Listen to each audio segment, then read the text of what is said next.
जय हिंद मेरे प्यारे साथियों, कैसे हैं आप सब। आशा करता हूँ आप सब अच्छे होंगे। और जैसे कि वीडियो के थंबनेल में आपने आज देख ही लिया होगा, आज जो मेरा मेन टॉपिक होने वाला है ओल्ड पेंशन को लेकर। जो नई नई अपडेट आती हैं, कैसे भी अपडेट आते हैं, मैं हर एक टॉपिक अपनी वीडियो पर जरूर अपलोड करता हूँ। और जैसा ही मेरी पिछले वाली वीडियो गई थी, बहुत ही एक जो है मैं समझता हूँ कि बहुत अच्छी वीडियो गई थी मेरी, क्योंकि आप लोगों ने जितना मेरा साथ यूट्यूब पर अब तक दिया है, मैं उसके लिए आपको बहुत बड़ा आभारी हूँ। और आज जो बात होने वाली है, ओल्ड पेंशन स्कीम को लेकर झुक गई सरकार। क्या ऐसा क्या कारण हुआ या कुछ होने वाला है कि पुरानी केंद्र कर्मचारियों को मिलेगा पुरानी पेंशन योजना का लाभ। केंद्र सरकार बना रही है प्लान। तो आखिर क्या वो प्लान होने वाला है, मैं आपको वन बाय वन इसमें बताने वाला हूं आपको। आप वीडियो को बिल्कुल भी स्किप मत करना। और मैं आपसे कहना चाहता हूं, अगर मेरे चैनल पर आप पहली बार विजिट कर रहे हैं तो अपने भाई का चैनल समझकर इस चैनल को सब्सक्राइब जरूर कर लेना दोस्तों, ताकि मेरी वीडियो की नोटिफिकेशन सबसे पहले आपके पास पहुंच सके। अब बात करते हैं इसके बारे में। और मैं हमेशा एक डिबेट जरूर चलाता हूं दोस्तों, जैसे मेरी बराबर में आप देख भी पा रहे होंगे। जो भी मुझे कमेंट्स अच्छा लगता है, जो पिछले वाली वीडियो थी उसमें एक आवाज़ सबसे ज़्यादा आई थी, vote for OPS, vote for OPS, जैसी कि आप देख पा रहे होंगे। ये मुझे बहुत अच्छा लगा कि जो भी आप केंद्र कर्मचारी हैं या राज्य कर्मचारी हैं, सभी की एक आवाज़ निकलती है कि वोट फॉर ओपीएस, यानी कि ओपीएस का जो मुद्दा है वो अब लेकर अभी भी सीरियस है। बात करते हैं इसमें थोड़ी सी केंद्र कर्मचारियों के लिए जरूरी खबर। दरअसल हाल ही में आई एक रिपोर्ट के मुताबिक ये कहा जा रहा है कि कर्मचारियों को जल्द ही पुरानी पेंशन योजना का लाभ मिलने वाला है, जो कि केंद्र सरकार ने अभी अभी एक नया अपडेट जारी किया है। ओल्ड पेंशन स्कीम ओपीएस लागू न करने के संभवित राजनीतिक नुकसान करने को केंद्र सरकार मान रही है, क्योंकि जो भी मेरी वीडियो पे भी आप पिछले वाली वीडियो पे भी आज कमेंट्स जाकर देख सकते हैं, एक ही आवाज आती है, वोट फॉर ओपीएस। यानी कि सरकार को भी कहीं ना कहीं लगता है कि जो हमारे जितने भी केंद्र कर्मचारी और राज्य कर्मचारी भाई हैं, वो सरकार का जो है पलड़ा भारी भी कर सकते हैं और हल्का भी कर सकते हैं। अब बात करते हैं इसमें जो नई नई अपडेट आती हैं। अब बात करते हैं ओल्ड पेंशन स्कीम लागू न करने के संभावित राजनीतिक नुकसान को केंद्र सरकार भांपने लगी है। नेशनल पेंशन स्कीम यानी एनपीएस में बदलाव के लिए वित्त सचिव की अध्यक्षता में बनी 4 सदस्यों की कमेटी में ओपीएस जैसे सिस्टम पर विचार कर रही है। ठीक है दोस्तों, हालांकि अभी सरकार की ओर से ऐसा कोई बात नहीं की गई है जिससे ओपीएस बहाली का संकेत मिले। ऐसे संभव है कि यह कमेटी एनपीएस में वे बातें शामिल करें जो ओपीएस की खूबसूरती या खूबियों में शामिल हो। यानी कि ओपीएस बहाली के लिए जो योजनाएं बनाई जा रही हैं, अभी तक उसमें ऐसा कोई भी प्रावधान सबमिट नहीं किया गया है जो आपके हक में होगा। एनपीएस योजना को खत्म किया जाए, जो आपकी मांग हमेशा रहती है। बता दें कि केंद्र सरकार ने नेशनल पेंशन स्कीम में बदलाव के लिए वित्त सचिव की अध्यक्षता में 4 सदस्यों की जिस कमेटी का गठन किया था, उन्होंने 9 जून को कर्मचारी और राष्ट्रीय परिषद जेसीएम के पदाधिकारियों के साथ बैठक की थी। इसमें केंद्र सरकार के बड़े कर्मचारी संगठनों ने प्रतिनिधियों ने एक कमेटी को स्थापित स्पष्ट और तौर पर बता दिया कि उन्हें पुरानी पेंशन के अलावा कुछ और भी मंजूर नहीं है। यानी कि हमें केवल ओल्ड पेंशन यानी कि ओपीएस की ही डिमांड है। नई पेंशन स्कीम से कोई मतलब नहीं। नई पेंशन स्कीम में तो आने के बाद आपका उल्टा नुकसान ही हुआ। आप वीडियो को पूरा देखना, मैं आपको अंत तक बता दूंगा कि आपको इसमें क्या नुकसान हुआ है। इस समस्या को हल करने के लिए एकमात्र तरीका यही है कि बिना गारंटी वाली एनपीएस योजना को खत्म किया जाए और परिभाषित एवं गारंटी वाली पुरानी पेंशन योजना को बहाल किया जाए। समिति के अध्यक्षों ने आश्वासन दिया कि कर्मचारी पक्ष द्वारा अपने ज्ञापन में दिए एक सभी बिंदुओं पर ध्यान दिया जाए। इसके अलावा चर्चा के दौरान जो भी मुद्दे उठे हैं उन पर गौर किया जाए। जो भी अंतिम रिपोर्ट तैयार होगी उनमें कर्मचारी पक्ष द्वारा व्यक्ति की चिंताएं को दूर करने का प्रयास किया जाएगा। अब बात करते हैं थोड़ी सी और टॉपिक की। एनपीएस में कर्मचारियों को जो पुरानी पेंशन मिलती है, उन्हें उतनी तो बुढ़ापा पेंशन ही है। कर्मचारियों ने यानी कि वृद्धा पेंशन ही है। कर्मचारियों ने कहा कि देश में सरकारी कर्मचारी पेंशनरों, उनके परिवार और रिश्तेदारों को मिलाकर वह संख्या तकरीबन 10 करोड़ के आसपास बैठती है, जो एक बहुत बड़ा नंबर ऑफ पॉइंट होने वाला है, पार पहुंच जाती है। अगर ओपीएस लागू नहीं होती है तो लोकसभा चुनाव में जो सरकार है उसको भारी नुकसान भी झेलना पड़ सकता है। कर्नाटक और हिमाचल प्रदेश की जीत में ओपीएस की बड़ी भूमिका रही, क्योंकि उन्होंने अपने राज्य में ओपीएस को लागू किया हुआ है, जो अभी हाल फिलहाल में ही हुआ है। एनपीएस में सामाजिक सुरक्षा की गारंटी नहीं है, यानी कि न्यू पेंशन स्कीम में सामाजिक सुरक्षा की गारंटी नहीं है। शिव गोपाल मिश्रा, कंपाउंडर नेता गिरिराज सिंह, एनआरआई के अध्यक्ष एसके त्यागी, राजेंद्र भरद्वाज, अनूप शर्मा और सीजीएस के जयदेव सहित अन्य कर्मचारी संगठनों के सदस्यों ने ओपीएस बहाली की मांग की। मिश्रा ने कहा कि एनपीएस खत्म कर पुरानी पेंशन व्यवस्था लागू करनी होगी। 1 जनवरी 2004 से सरकारी सेवा में आए कर्मचारियों को पुरानी पेंशन व्यवस्था से बाहर कर उन्हें एनपीएस में शामिल कर दिया गया है। मैं पिछली वाली वीडियो में वही बताया था कि आपको जिस चीज़ की जरूरत नहीं है वो मैं सामान आपको बेच रहा हूँ, आपकी उसकी जरूरत है नहीं, लेकिन फिर भी मैं आपको थोप रहा हूँ, तो एक जबरदस्ती वाला सौदा हो गया। अब बात करते हैं इसमें जो नई अपडेट आई, एनपीएस स्कीम में शामिल कर्मचारी 18 साल बाद रिटायर हो रहे हैं, उन्हें क्या मिला। अब बात करते हैं एक एक कर्मचारी को कितनी पेंशन मिली आज के टाइम में, रिटायरमेंट के बाद उन्हें क्या मिला। एक कर्मचारी को एनपीएस में 1417 रुपए की मासिक पेंशन मिल रही है, दूसरे को 2506 रुपए की और तीसरे को 4900 रुपए की मासिक पेंशन मिल रही है। किसी को 2498 मिल रही है, किसी को तो 1000 ही मिल रही है। तो बताइए इतनी पेंशन में आप क्या करेंगे। अब इसमें जो बात आती है, अगर यह कर्मचारी पुरानी पेंशन योजना के दायरे में होता तो आपकी प्रतिमाह जो पेंशन होती वो कितनी होती। तकरीबन आप सोचकर हैरान हो जाएंगे, 15,250 रुपये से लेकर 17,150 रुपये और 28,450 रुपये मिलेंगे अगर आपकी ओल्ड पेंशन स्कीम लागू हो जाती है।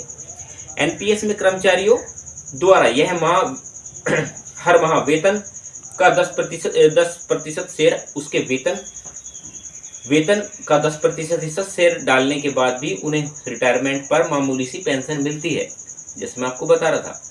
इस शेयर को 14 या 24% बढ़ाने का कोई फायदा नहीं होगा।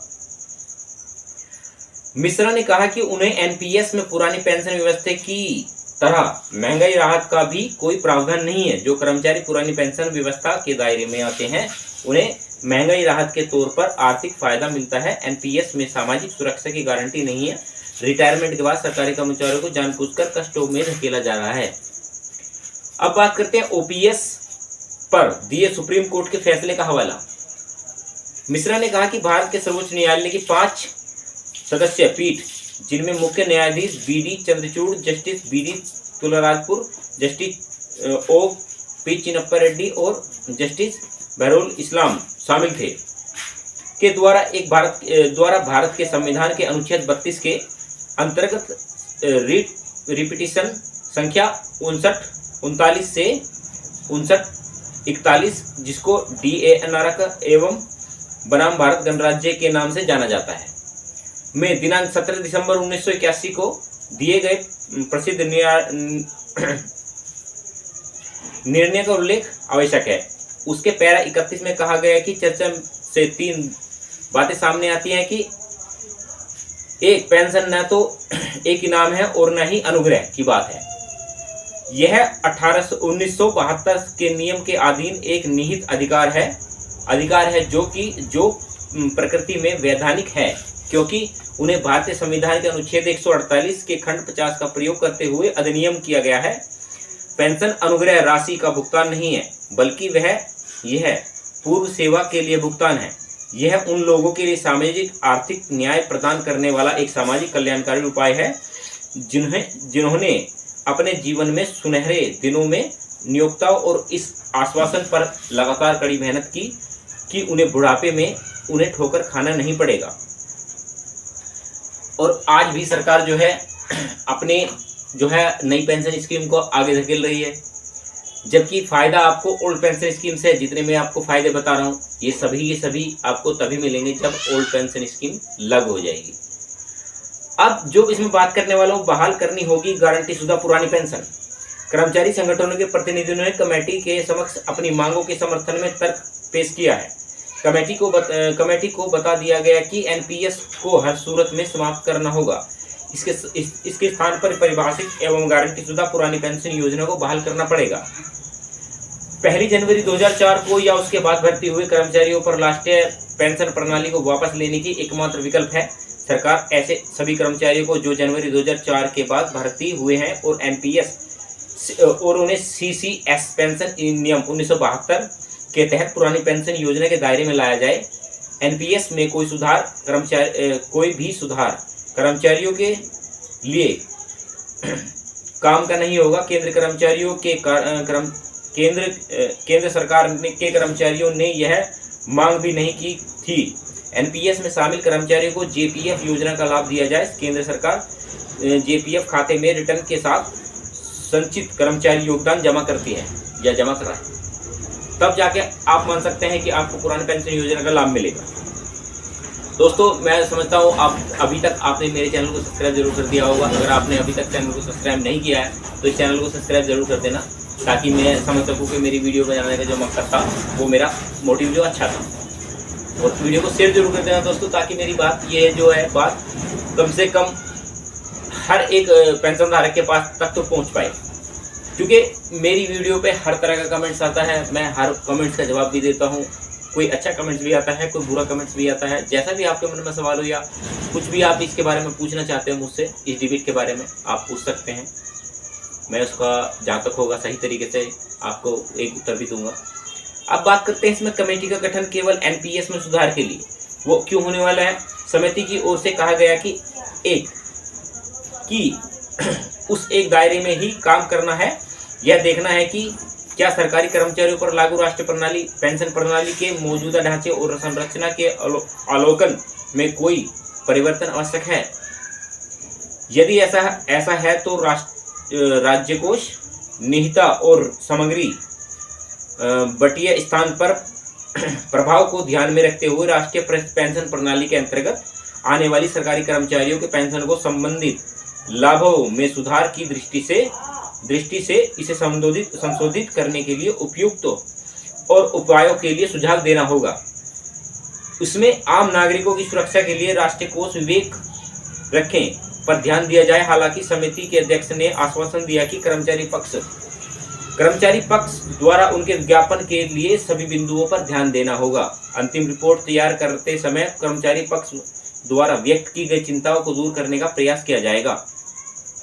आशा करता हूं जो मेरी वीडियो बनाने का जो मकसद था वो आपकी समझ में भी आया होगा और आपने अभी तक मेरा चैनल सब्सक्राइब भी कर दिया होगा। इस वीडियो को यहाँ तक देखने के लिए बहुत बहुत धन्यवाद दोस्तों। और मैं हमेशा एक आपसे बात कहना चाहता हूँ, जो आपका पुरानी पेंशन योजना का मुद्दा है वो हालांकि सही है, लेकिन जो सरकार आपको जो है न्यू पेंशन स्कीम एनपीएस में धकेल रही है उसका क्या होगा।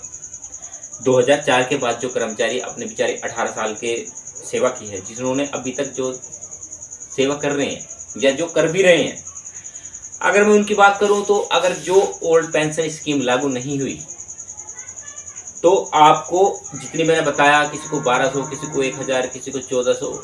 अभी मैंने दिल्ली वाली डिबेट में भी देखा था, जो लखनऊ में जो डिबेट हुई थी उसमें भी देखा था, क्योंकि डिबेट देखना एक बहुत ज़रूरी चीज़ है, क्योंकि आप लोगों के लिए डिबेट एक मुद्दा हो सकता है, लेकिन मैं उसको देखता हूँ, उसका एक मोटिव निकालता हूँ कि जो इस पूरी घटना का क्रम है वो क्या है। एक सभी चीज़ों का निचोड़ निकाल कर अगर आप देखेंगे तो जो भी आपके साथ आज हो रहा है, अगर आप इसके हक में आवाज़ नहीं उठाएंगे, या मेरी इस वीडियो के माध्यम से मैं सरकार से अपील करना चाहता हूं, जो हमारे पेंशन धारक भाई हैं उनके बारे में थोड़ा विचार कीजिए और मेरी आवाज़ जहां तक भी जा रही हो या जहां तक भी मेरी आवाज़ पहुंचाने की आपने कृपा की हो, यानी कि आपने वीडियो शेयर की हो, या आप वीडियोस को शेयर कर देना ताकि मेरी आवाज़ पूरे देश में फैल सके और मैं आपके हक के लिए बोल सकूं कि सरकार जो है आपके हक में फैसला सुनाए। सुप्रीम कोर्ट में भी जो है आपका फैसला लंबित पड़ा है। अभी 2024 में आम चुनाव होने वाले हैं। हो सकता है कि सरकार उससे पहले आपकी बातें मान ले, लेकिन पूरी बात आपकी नहीं मानेगी, क्योंकि हर एक डिबेट में सरकार कहती है कि जो अगर हम पूरे देश में एक साथ ओल्ड पेंशन स्कीम को लागू कर देंगे तो हमारा राज्य कोष खाली हो जाएगा। ऐसी भी बातें निकलती हैं। ठीक है दोस्तों, आशा करता हूँ जो मेरी वीडियो बनाने का मकसद था वो आपकी समझ में भी आया होगा, और वीडियो को यहाँ तक देखने के लिए बहुत बहुत धन्यवाद दोस्तों। ऐसे ही एक डिबेट के साथ मिलते हैं और मैं आपसे कहना चाहता हूँ चलते चलते कि इस चैनल को सब्सक्राइब जरूर कर लेना दोस्तों, ताकि मेरे वीडियो की नोटिफिकेशन आपसे मिलती रहे और मैं और आप एक परिवार का हिस्सा सदा बने रहें। चलते हैं ऐसी डिबेट के साथ, मिलते हैं नेक्स्ट वीडियो में, तब तक के लिए जय हिंद।